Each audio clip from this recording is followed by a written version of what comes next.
get started. I'd like to introduce myself. I am Rob Haas with Sphere Data Solutions Group, and I'm joined by Neeraj Garg, who is the Chief Operating Officer of Aplusify. Today, we would like to go over what we're calling a progressive webinar series, and this is part 3 of how to improve your Salesforce adoption, the indicators that you should look out for, and the best-in-class strategies that you'd like to deploy.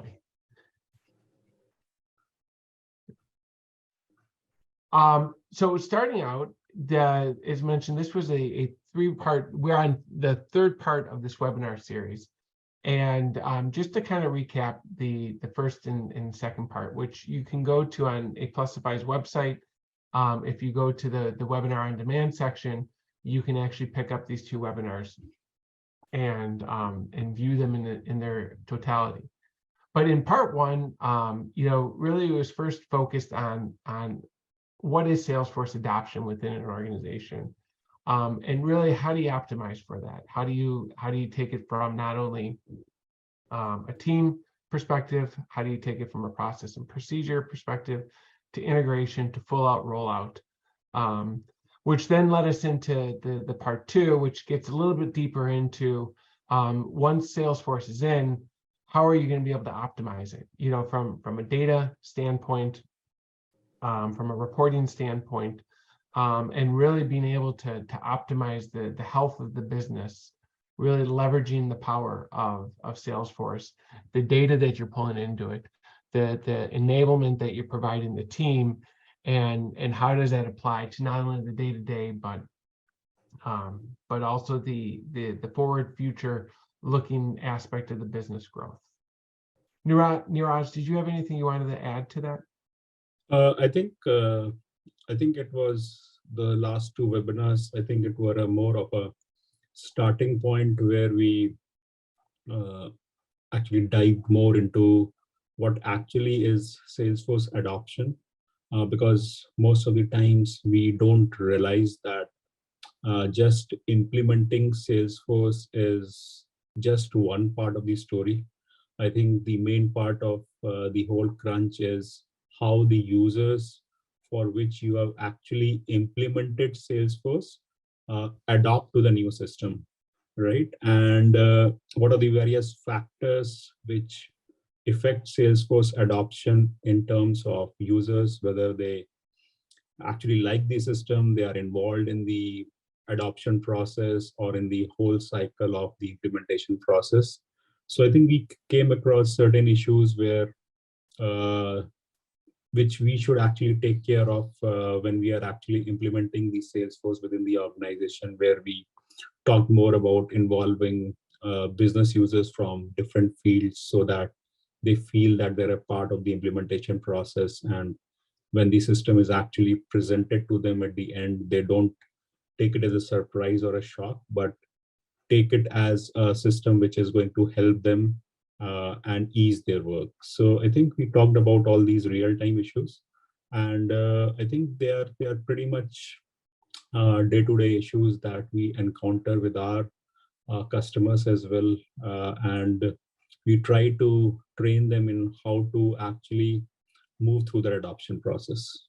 Yeah, and the key theme there being that an adoption isn't solely on the technology department, but it's on all the departments organization-wide. Yeah. So with that, in today's agenda, we're going to talk about the common adoption challenges. What are some indicators that you're going to see across the organization to say that the adoption is not going so well? The strategies during the implementation that you can hold on to that's going to yield a better impact. And then what are some of the strategies once it's been implemented? Because the journey of Salesforce continues on and really hinges on the success of the users that are using it, whether it's from a training standpoint to how they're using the system on a day-to-day basis. So jumping right into it, and starting left to right. One of the things that often happens, you might say to no one's fault of their own, but anyone who's been in the Salesforce environment knows that there's a lot of updates, there's a lot of changes, particularly when you go from one big version to another. And so, the idea of whether you're rolling out, you've rolled out the system some time ago, but you're looking to improve user adoption, or you're going through an upgrade, one of the first key things is not communicating effectively what the system changes are.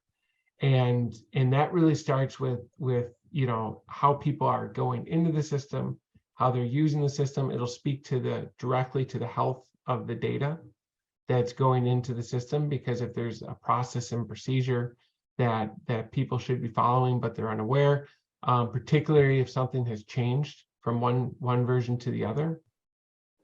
And how does one area of the business work in tandem with another area of the business? It could be as simple as how does membership work with events, or how does events work with marketing? And education plays a role, but open communication on what the expectations are, what the training are. That's first and foremost, which really rolls into how are you then measuring that? How are we looking at how people are using the system? What's the impact of the communication, and how does that impact people's user training? And I kind of mentioned this in that first point, but a key leading indicator and which will become a much larger lagging indicator is the quality of data that's in there, which not only could potentially affect the customer experience journey for people going in to view their records or measure progress, and whether it's education or if it is event related, but poor data is going to equal poor training, or poor reporting, which is going to carry throughout the organization, which then ultimately rolls into when it's time to make a change. And that change is often if you're looking to improve reporting, or if you're looking to upgrade the system, or if you're looking to launch a new product. Those first three bullets, those first three things, which leads to poor quality of data, is really going to kind of be a showstopper, and it's going to be timely and costly to try to move past that point. And then that last is the inability to understand that Salesforce is constantly evolving. It's really a journey, and that journey never has an endpoint. As part of the power of Salesforce is the community that develops into it, being able to take advantage of such powerful tools. But that really is just as powerful as the way that it's being used. Yeah, I think just to add on to it, I think this first point on no open communication on system changes, I think we have because we have been implementing and supporting Salesforce for a lot of associations, nonprofits, and other organizations. We have realized that when the decision is taken to implement a new system, obviously it is more on the business side, and the task is given to the technical team to handle it. But I think once the task is given to the technical team, like our team, to handle the changes, the communication between the business and the technical team, I think that there is a lack of communication between the two teams, because there is one Spock from the business side who is speaking, but I think sometimes what happens is he's not communicating those system changes, or we are not involving a lot of other business users on the type of changes that we are doing within the system. And that lack of communication sometimes maybe leads to leading of wrong implementation of certain business rules, or maybe if we talk about data, since we don't understand the data as the business understands, that lack of communication obviously leads to poor data quality. So I think this communication thing between the technical team and the business team should be very strong during the entire implementation process, because if that is strong, I think we will have more users who understand the system better and will be able to use it when the system is actually given it to them.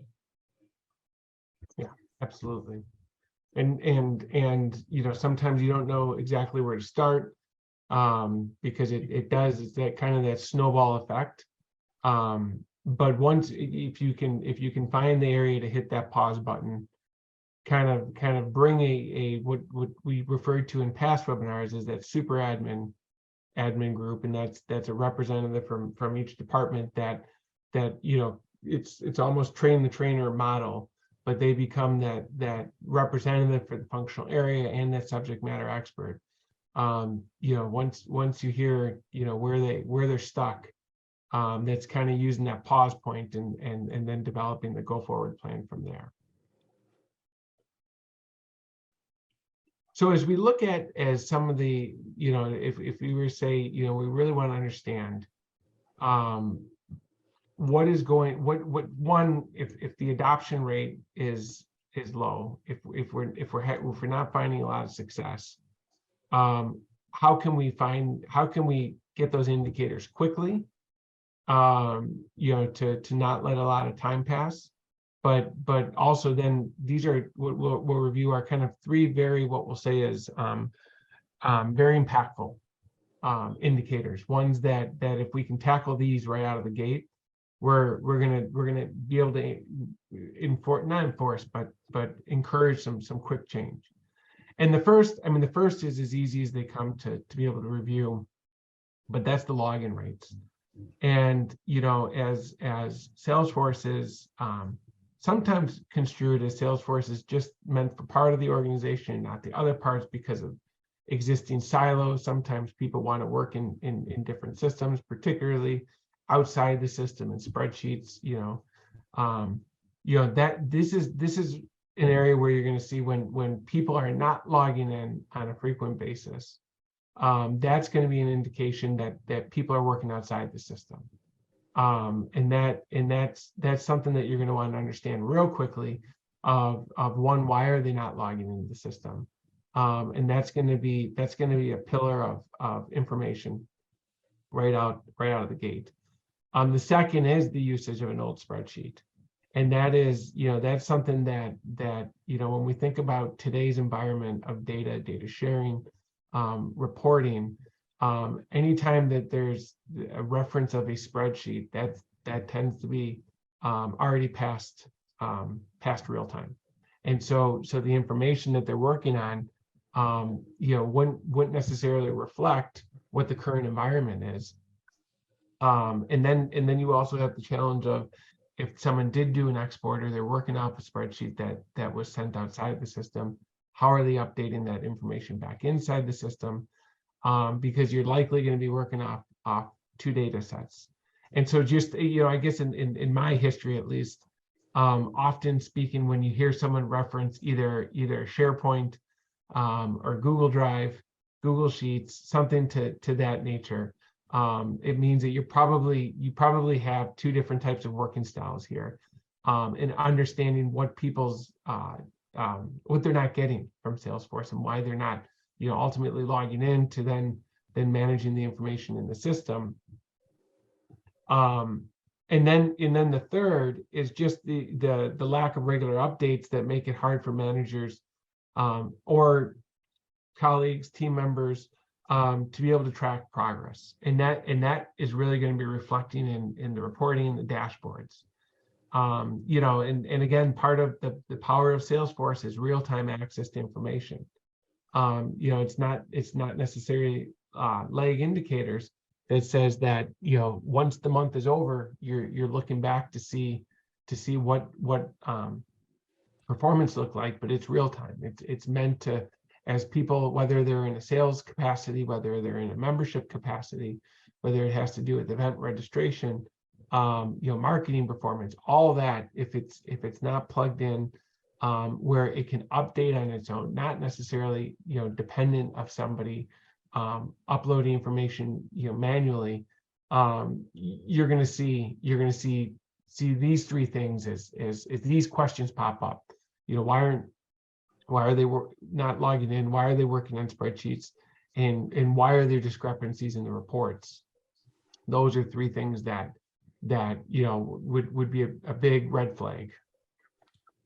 Yeah, and I think Robert, this usage of old spreadsheet, I would just like to add maybe not just spreadsheets, but I think usage of old systems that they're using, because most of the times it's very difficult for the users to get out of the old, maybe any other CRM system or any other system that they might be using to pull out their reports or key in data, right?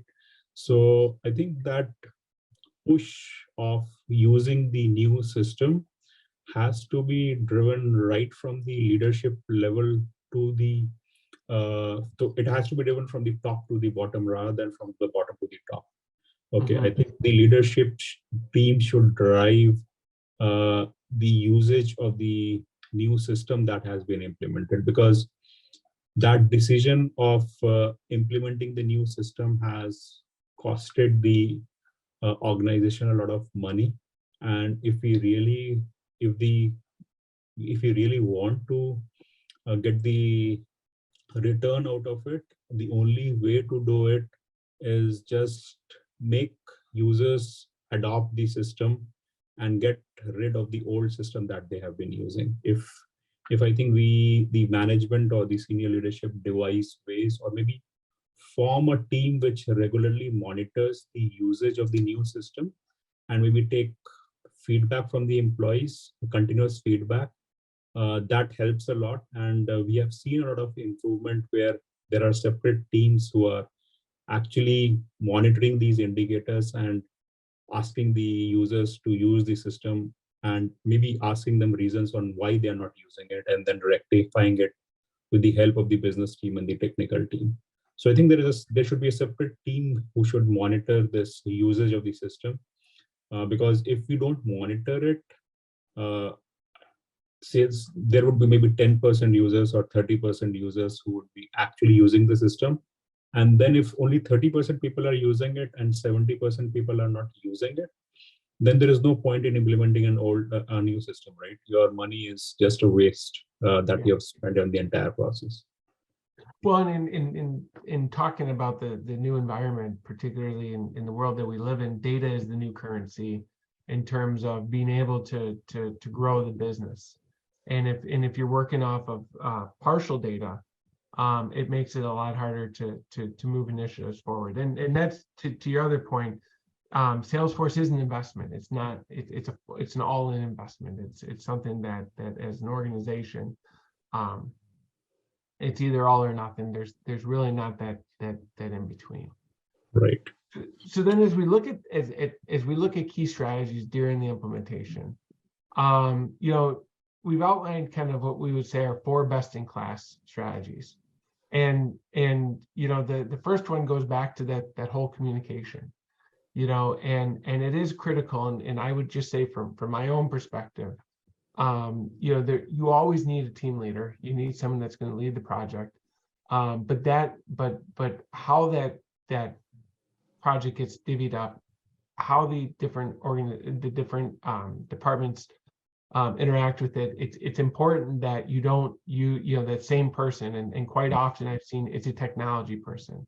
But to Neeraj's point is it's important that in each key area there is that one person that's involved in taking accountability to understand and learn from the end users of what they need.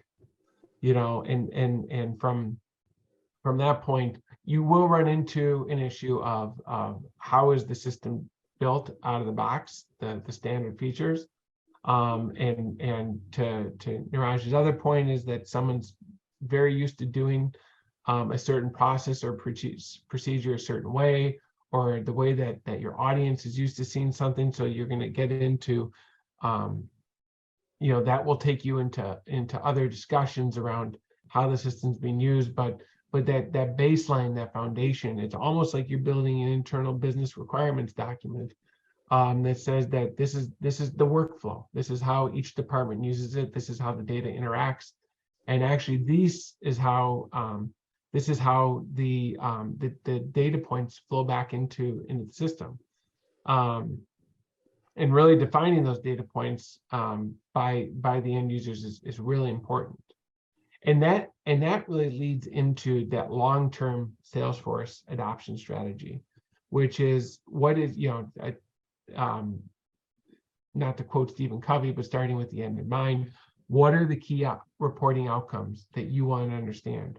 What are the key action items you want your audience to take, through a process of purchasing an education product, through purchasing through a registration for an event?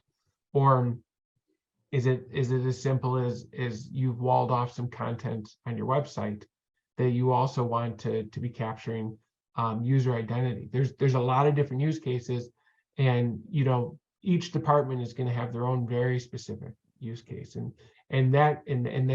so mapping that out also allows you to identify areas that I call them in red, that's either highly customized and probably should be rethought, or you identify things that certain departments didn't know anything about. Anything to add on those 2 points, Neeraj, before we jump on the latter two? Yeah, I think most of the times when we define that project plan that you are talking about, Rob, in terms of defining a Salesforce implementation and adoption strategy, I think the key things that we miss in that plan, and I think we miss that in 70% of the cases I have seen, is a training plan in terms of what our training approach would be, how are we going to deliver it? Because if you are actually planning to train maybe 1,000 users or 500 users of different departments, you should have a very, very specific plan on how you are going to train them. Do you need specific trainers who are going to train them? And if you need specific trainers, those trainers should first understand the system, right? So it's not that you hire someone from outside and he's going to train you on that new system. You should have a trainer from within, right, who is very accustomed to the system, or maybe who is someone who has been a part of your whole implementation process, tested out the system from a business point of view.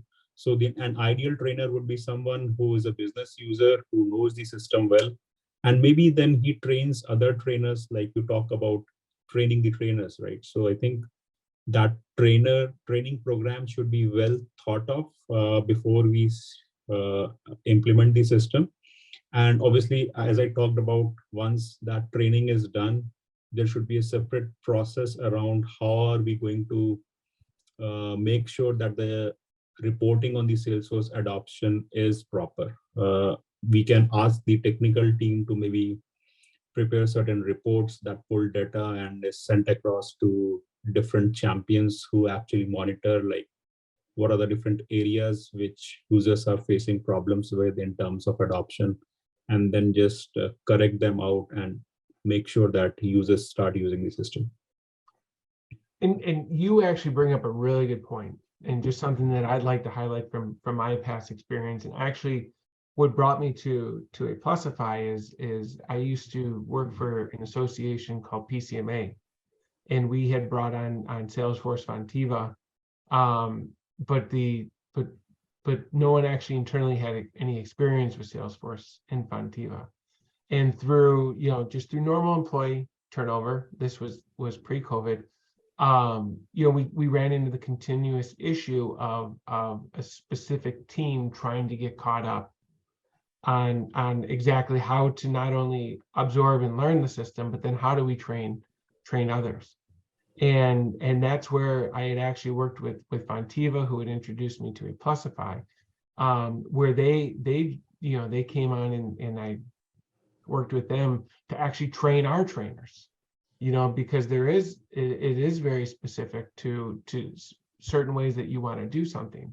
And there are within any system, you can usually navigate through and figure out a way to accomplish. But I would say that from my personal experience, having brought on the Aplusify team, we had a tremendous opportunity to not only learn what what was considered the best in class way of learning it, but then along with it, we were able to document the process as well, which I called it future proofing the organization, because in the lack of documentation, if anything were to happen to the key members that were involved on this long-term success plan, we had a fallback that we could bring somebody else on and have very strong documentation to help, which probably speaks to actually to the optimal training approach, is making sure you have that subject matter expert, whether it is internal, whether you find somebody on the outside of the organization.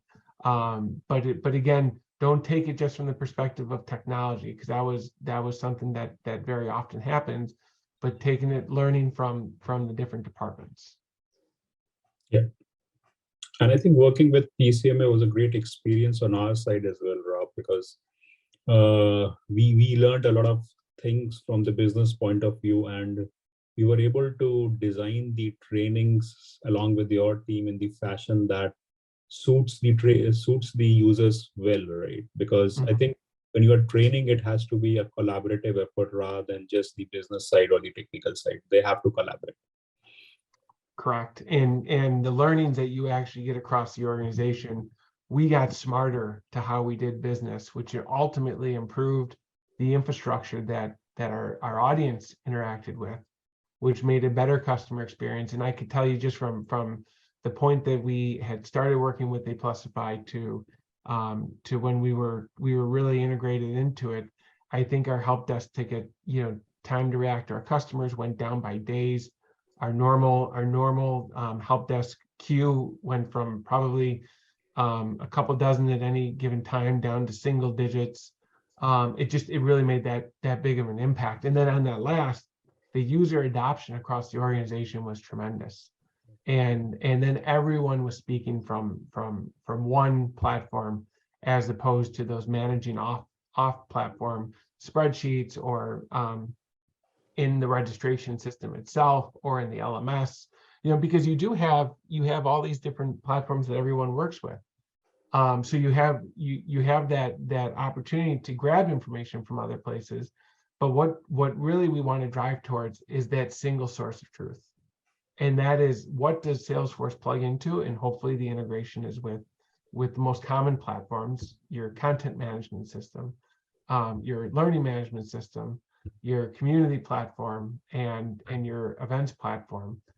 If you have those all integrated in a proper fashion, it greatly reduces time across every team to be able to manage not only the day-to-day expectations, but the planning for business growth as well.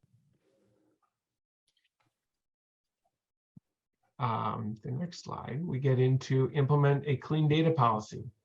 This is near and dear to my heart, as corny as that just may have sounded. But it is because there's a couple stats out there, and one is just a general data, emails, your contact information, it goes bad at a rate of about 3% per month.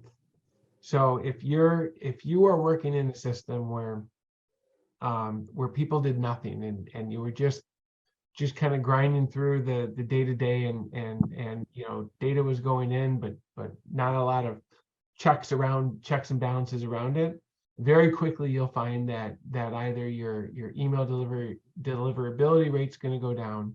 You're going to find that you have more trouble contacting people. You're going to find a lot more customer service requests saying that someone's either having trouble accessing, or that their data is incorrect in the system, which oftentimes comes either when they're renewing for a membership or they're signing up for an event.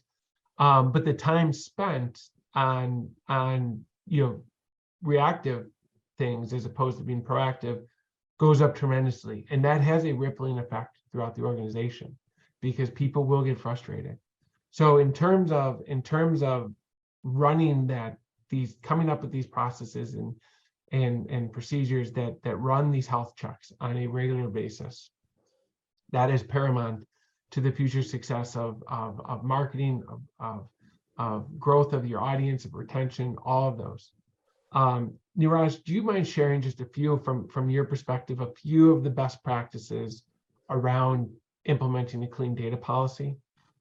I think, Rob, this cycle that we are showing in this slide, I think that should be the Bible of data cleansing activity, because these are exactly the steps that we follow for data cleansing, right? We advise our customers, or we run data health check reports either monthly or quarterly. We make sure that once those data health check reports are there, we share that with the business users, just to make them understand that this is something which is actually not right within the data. Now, when I say not right, it means either that data is missing, or that data is not consistent, or which may be a result of different sources, right? It may be a legacy data migration that went wrong, or it may be the user inputs that are not correct. But I think this data cleansing activity has to happen at a certain frequency, because if we don't do that, we are storing a swamp of unwanted dirty data into the system. And as you said in the first slide itself, right, that data is the currency that is driving the whole IT system right now, right? And if we have a lot of bad currencies, I think it is an indication of that we are not using the system properly, and we are not getting the proper value out of the system. So this activity obviously has to be a very important activity. And I think when we are in the process of supporting our Salesforce system, this activity should be on the priority list for every business users, and they should make it a point that we audit this data and make sure it remains clean as much as possible. Yeah, in just, I mean, some really basic examples might be, Neeraj mentioned missing data fields. You know, so is there a standard of certain fields that are required at the input? You know, are people allowed to access the system without doing it? Is there standardization of how people are inputting data? You know, are there multiple users in the system that is not doing that multiple user check? You know, the one that happens a lot of times, and as we talk about here in terms of get approval on exceptions, is when someone's updating a record in the system. Is there an approval process that before that change in the system is committed, that someone has to actually approve that? You know, so there's a lot of different, and we could probably go on for the rest of the time just on this particular side. But the idea is, if you think about what your critical outcomes that you're reporting on are, and if you think about that there's been discrepancies, kind of just walk that back a few steps and understand, you know, from the beginning, what's the input method to what is the reporting, what's in between there. And you'll probably be surprised at the number of opportunities that something might be altered at some point, or it's not going to be the expected outcome that you thought would be there. When we look at key strategies post implementation, you know, we're really going to focus on three things. The first is and let's take it from again, the buy-in from the top down, because if leadership isn't buying into this, it's really going to be difficult to even get past this first one.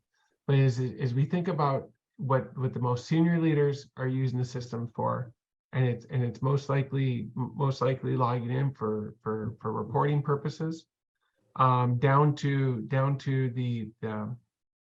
the people that are frontline interacting with the audience, your customers, what are their daily tasks? Clearly defining what they need to do on a daily basis is step number one of making sure that you know, if you've got 8 out of the 10 steps implemented, but you're missing 2, that's going to snowball and catch up with you really quick. So once you've got that documented, once you fully understand it, what is your plan then to make sure that it's well communicated out to the organization, that these are really the necessary steps, the must-haves, the asterisk on any input field that you can't skip before you hit submit. But these are the tasks that are going to keep the system healthy. This is going to help keep the organization informed, and this is going to make sure that your user journeys are fully loaded and without interruption. The second is when we talk about when is the best time to start training. I guess from the user perspective, there's never a good time because everyone's usually got a lot on their plate to begin with. Everyone's really busy. So how do you do that? How do you actually pause people's day-to-day job and get them to do it? I don't think there's a clear answer on this because it really depends on the organization. But the idea is that if you don't do it, you continue to pay down the line for things that you're going to have to clean up. So the best time to start training, I would say, is actually now. Once you've defined the users that need to know what they need to know and how do they accomplish those tasks daily, define them, get an SOP, a standard operating procedure in place. If you lack the internal knowledge, engage with the right resources outside the organization that have that experience. And I will say that tapping into someone who's been down that road versus just the general knowledge of how it's accomplished in Salesforce is also uniquely different. Because again, there are multiple ways that you can accomplish something within the platform, but there's optimal ways and there's correct ways, but you really want to make sure you're maximizing and creating that training program to do it. And then that leads into how complex should the training initially, should it be in the initial stage? I think about any journey in a person's life, how much can we absorb in any given moment? When you meet someone, how much do you actually learn about someone? How much, when you go to a conference, how many sessions are you actually going to versus what the universe of information that's available out there? And, it's always a journey, so what I would say, and Neeraj, I'm sure we'll have a good perspective as well, but bite-sized pieces, but prioritize. This is mission critical to this task being done correctly, to this is nice to have, but not need to have. And that's something that we can implement in the phase 2 or phase 3 of the training, because it's an enhancement. It's not foundational to the core business users' daily tasks. Yeah, I think that point of how much the users can absorb is very valid, Rob, and that is what we have found out. So initially, when we impart trainings to the users with the help of the business team, sometimes what happens is we design the training for every day. Okay, so module 1, day 1, module 2, day 2, module 3. So we make it as a 4-week task, and every day users have to absorb a lot of information. So sometimes what happens is they are so absorbed with that information that they don't have time to actually pull that information out and actually test it within the system, right? So you give them 5 modules in a week, and then it is too much for them with the daily tasks that they have to do, right? So it's training is something that you have to do along with the daily tasks that you are doing. So what we started doing was maybe increase the span of the training from maybe 4 weeks to 8 weeks. So we divided the modules week-wise. So module 1 we will do on day 1, and we will do that for 5 days with 2 hours of training, and 5 hours we generally used to give for them to actually use that in the modules that we have actually taught them, right? So we say that this is how you actually go and pull out a report. So we give them 4 hours to actually go and test it out and see if they have any issues with it, right? So that actually helps. So I think that you learn when you start training, but I think if you can do it in bits and pieces, like you said, that instead of giving it in one go, just do it in phases. I think that is the best way to actually make people understand and make training very effective. And I have found through that process that you just described, there's actually an empowering role that you can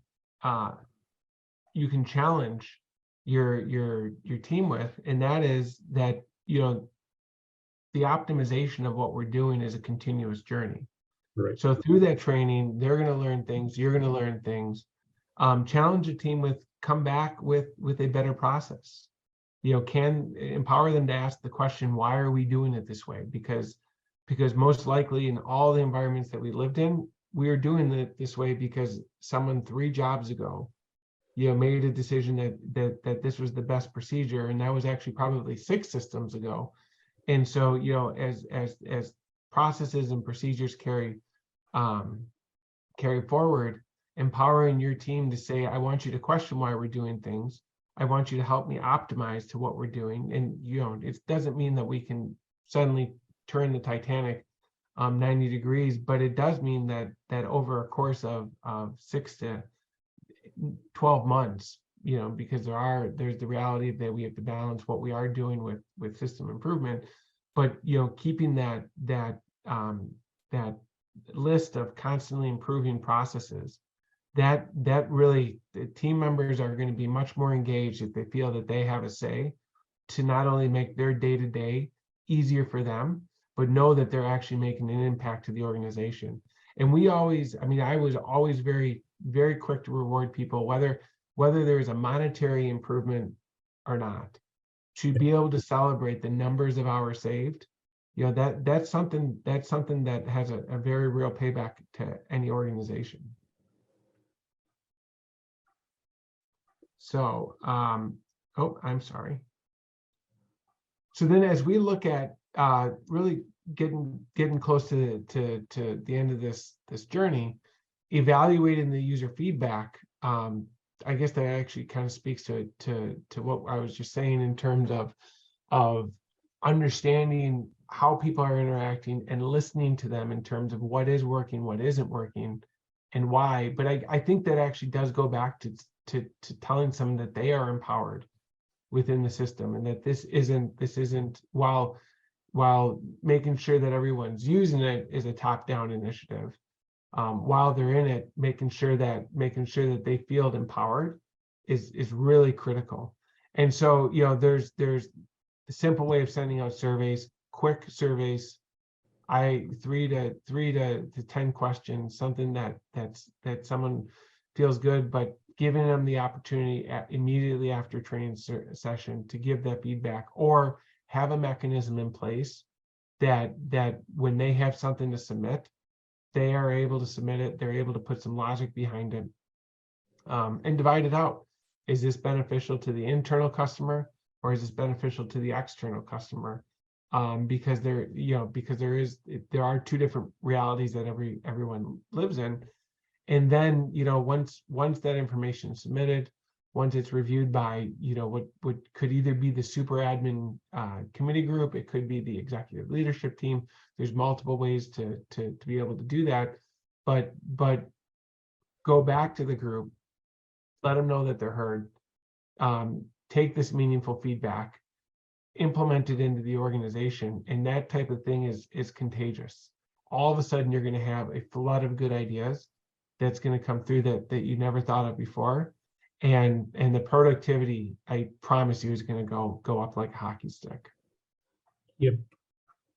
And I think in everything that we do, whether it's a product that we roll out to the market, I think this continuous user feedback is very, very important. And this feedback should be implemented in an agile fashion, where you get the feedback, the business team gets the feedback from the users.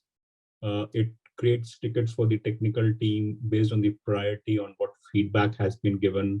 Technical team actually, based on the priority, gets those things implemented within the system, rolls it out quickly after testing, and makes it available for the users so that they think that whatever the feedback that they have given has actually been heard. Mhm. And so that will make them feel that they are being heard, and it is something that will attract them to the system, right, more, because things that they're not liking are available for them maybe in a week's time or in a 2 weeks time instead of just waiting for months.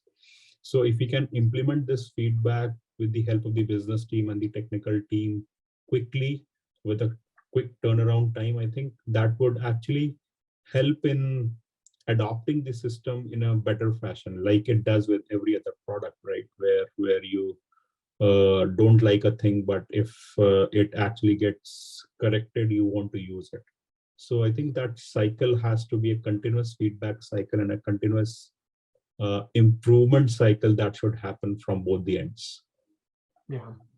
And just remember, I mean, the organization has made a huge investment into the system, and you want to do everything possible to ensure that long-term success of Salesforce, because switching to another platform, another AMS, is not going to be an easy one. That I know the implementations themselves are difficult. So minimizing that opportunity by steps like these are very, very important. And so, building on that, making people's lives easier, understanding, listening to them. But we talk about automation, and from the standpoint of how people operate in the system, understanding their daily tasks, understanding what they need to do.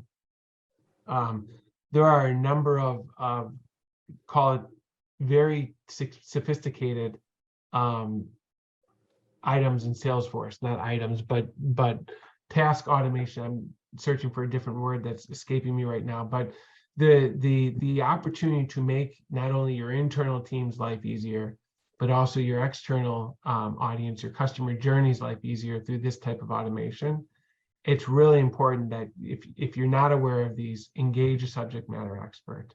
Understand, from the simple syncing of data, from multiple sources, just not Outlook or email being an easy example, but the use of, to the right side of the screen, the use of an AI chatbot to answer 80% of the most commonly asked questions, and then routing that person to the right user. Those types of functionality, again, it saves hours, and productivity goes up, and people's lives are easier because there's not a manual mistake, because humans ultimately will make an error somewhere along the way.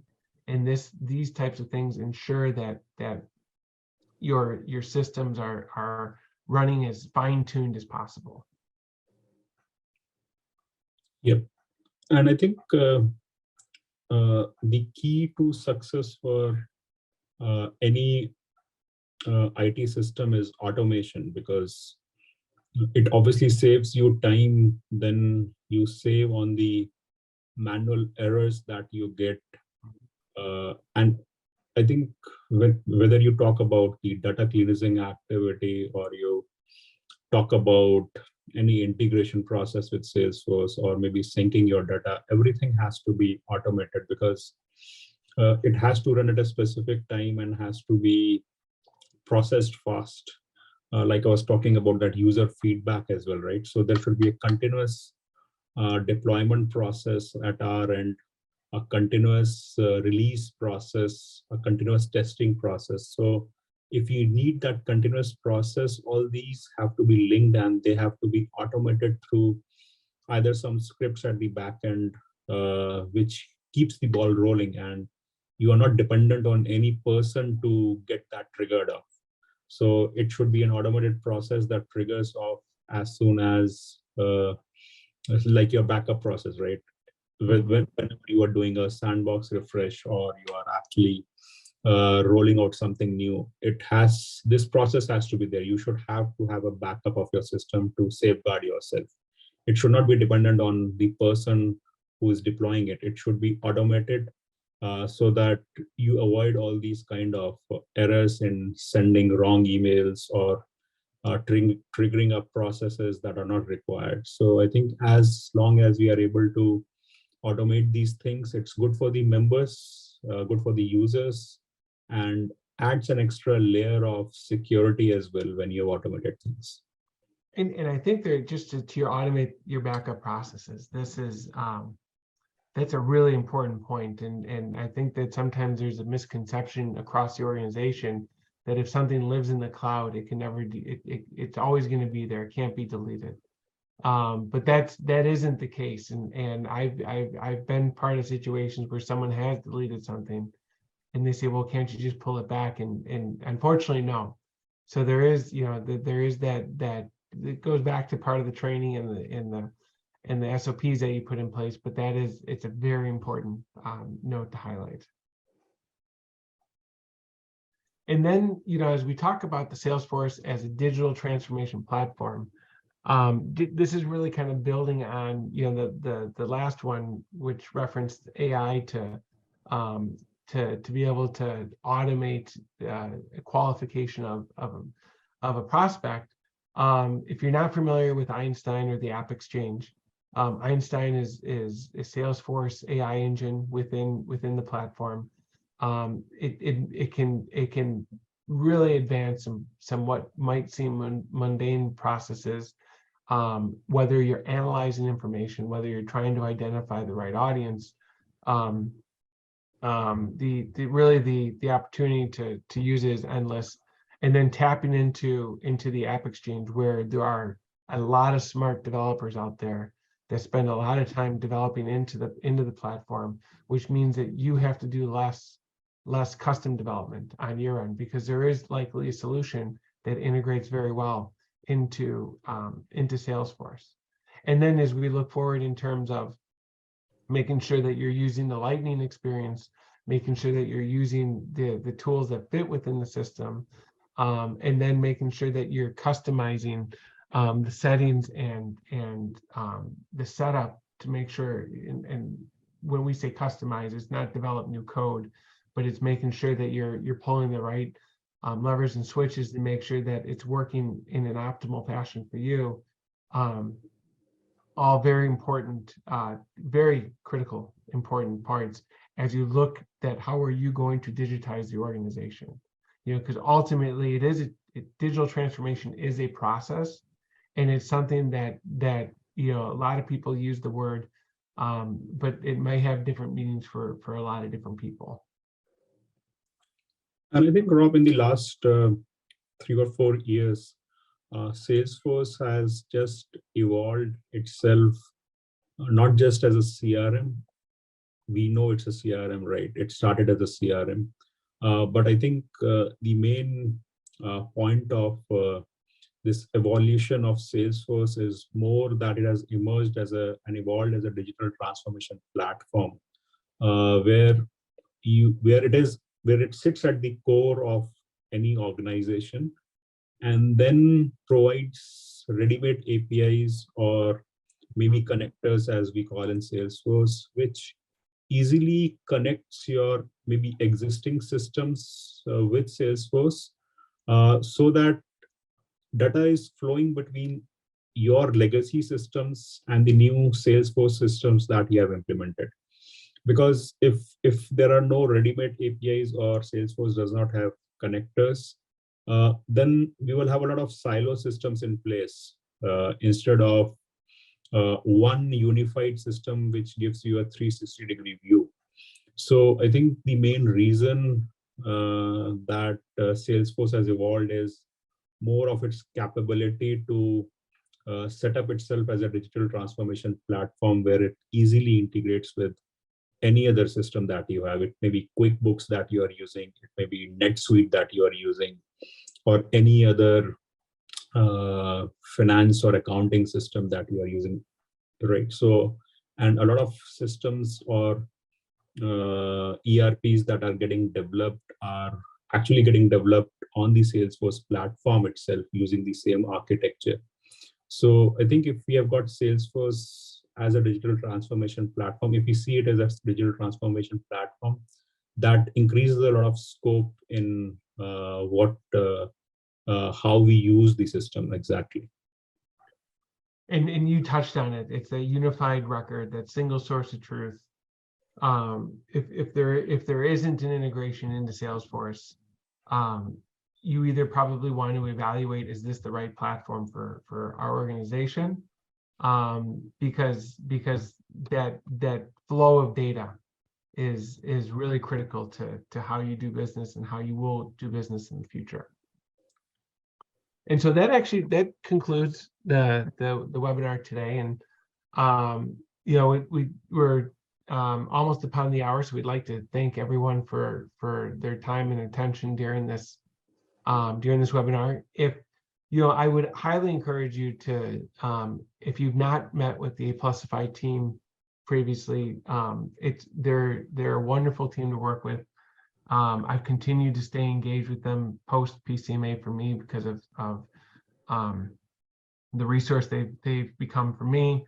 But they're, whether you're in the implementation stage and you need guidance, or if you are in the day-to-day management, or if you're looking for an upgrade, knowledge is power, and there's a lot. This is a very powerful system, and so I can't say enough nice things about them. They've been a great resource and friend to me. So thank you, Neeraj, for everything. Welcome, Robert. And I think you have been a great help. And I think if we can just share this collaborative knowledge with others, I think we can help them out as well, like we helped your team in PCMA. Yes. And if anyone happens to be attending, and I'm going to get the name wrong because it was formerly known as FunCon, but it's this coming Monday, Tuesday next week in Arlington, Virginia. There's an event. Please feel free to send us a note, because I will be there, and I know the Aplusify team will be there as well, and we'd love to meet up with you. All right. Well, thank you, everyone. Enjoy the rest of your Thursday, and hope to see you on a future webinar. Yeah. Thank you. Bye-bye. Bye-bye.